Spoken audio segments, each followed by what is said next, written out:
Welcome to the first video of my 12-part series where I'll be sharing my experiences living in Japan. On December 26, 2022, I packed my bags and left Norway to live in Japan for a year on a working holiday visa. My journey from Norway to Japan went smoothly. Although I was sad to leave my family and friends behind, I was eager to explore Japan on my own. I managed to sleep on the plane, and with no noisy neighbors, I can't complain. The food was a bit dull though, if I'm allowed to say that. Upon arriving at Haneda Airport, I completed all the necessary paperwork and waited for my best friend Chisa to pick me up. I was thrilled to see her again after 2.5 years apart.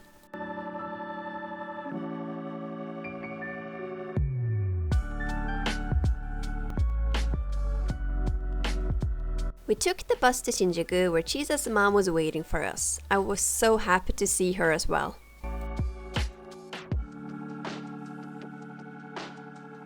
I was incredibly fortunate to stay with Chisa's mom while I searched for my own place. With a working holiday visa, you have 2 weeks to report your permanent residence.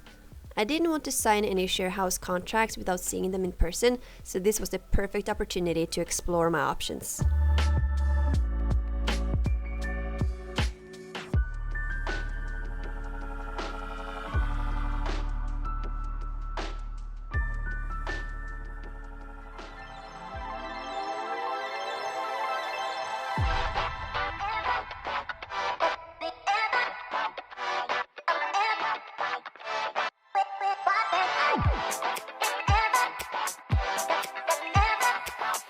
During those 2 weeks, I adjusted to living in Japan, I searched for share houses, I explored Tokyo, and I also worked a bit as a private English tutor.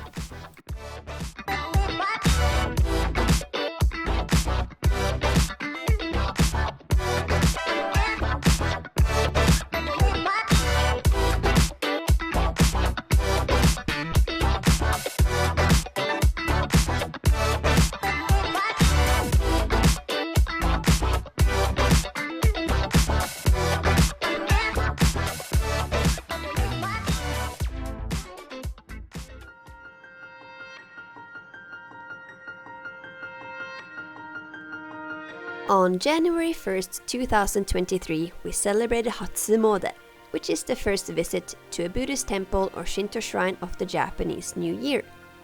We went to Hii Shrine in Tokyo, where we prayed and got our fortune called omikuji. Chisa and I didn't get the best one, so we ended up tying them up.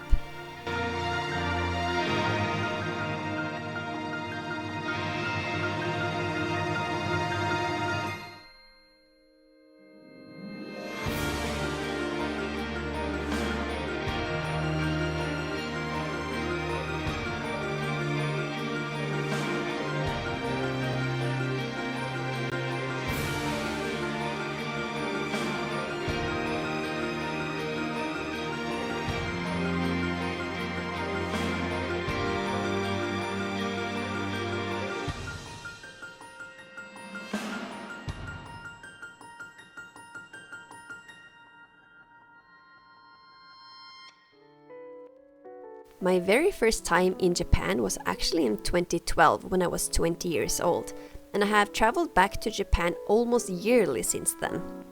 I never get tired of Tokyo, and I actually consider it my second home. The first time I lived in Japan was in 2015 when I was an exchange student. I lived in Tokyo for a year, so I was so excited when I was able to come back and live another year in Japan.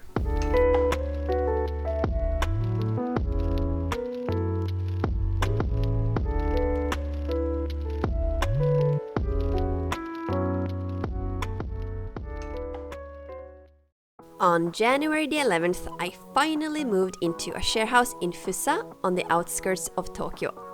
My private room was spacious with a small balcony.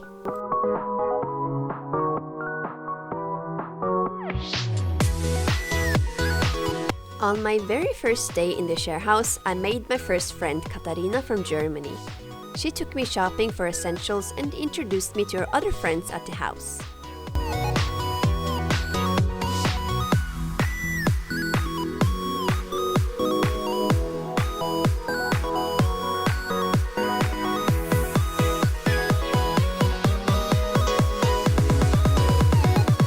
Even though our personalities are quite different, we clicked instantly and became really good friends.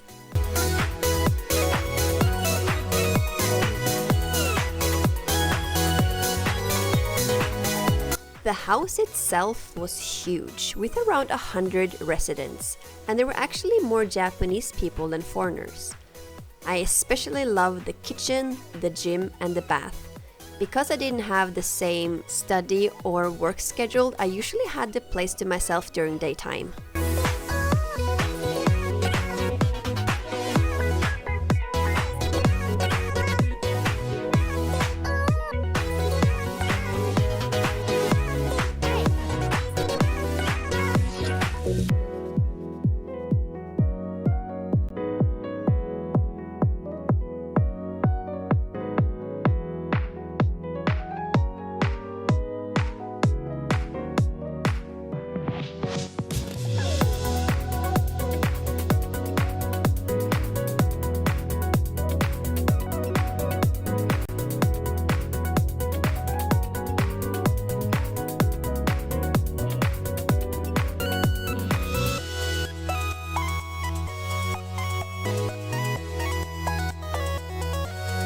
On the 21st of January, I went on my very first trip with my new friends Katarina, Maria, and Jan.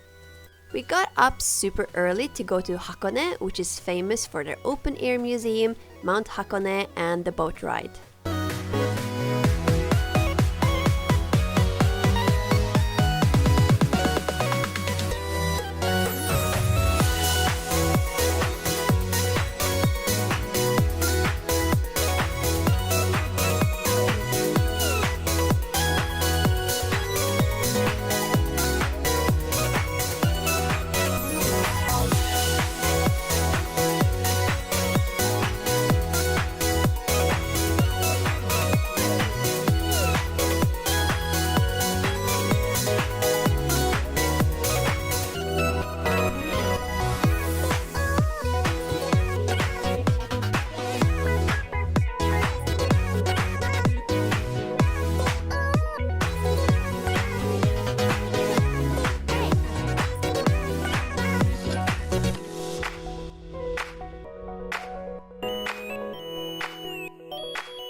Inspired by my friend Noen, who worked at a Japanese convenience store, I wanted to get a part-time job too. I didn't want to teach English as I had just worked 7 years as a teacher in Norway. I wanted to do something else. I wanted to use my Japanese.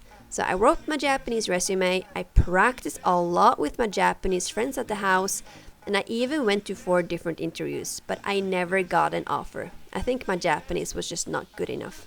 My confidence took a hit, but I had lovely friends at the house who cheered me on, and I had so much fun with them both at the house, but also like going out and eating and having fun.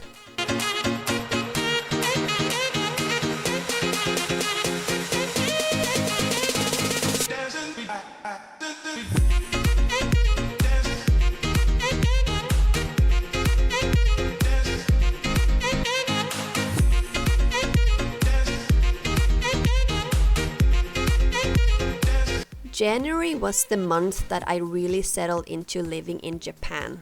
I'm really grateful that I had a soft start on my life here in Japan by Chisa and her family taking care of me. That way I could really enjoy the change from Norway to Japan without being really stressed. And then there was the excitement that I actually found my new share house and that I also got a bunch of new friends there. I actually surprised myself by pushing myself and going out of my comfort zone on the Japanese interviews because I knew that my Japanese was not fluent, but I tried it anyway. And even though I was bummed out that I didn't get a part-time job, this was actually a blessing in disguise, as I said, and I will explain to you in a later video. All in all, a lot of different things happened to me in January, and I was very much excited about everything I did and experienced. So stay tuned for my next video, which is a recap of February. Thank you so much for watching. Don't forget to like and subscribe and leave a comment down below. And I'll see you in the next video. Mata ne!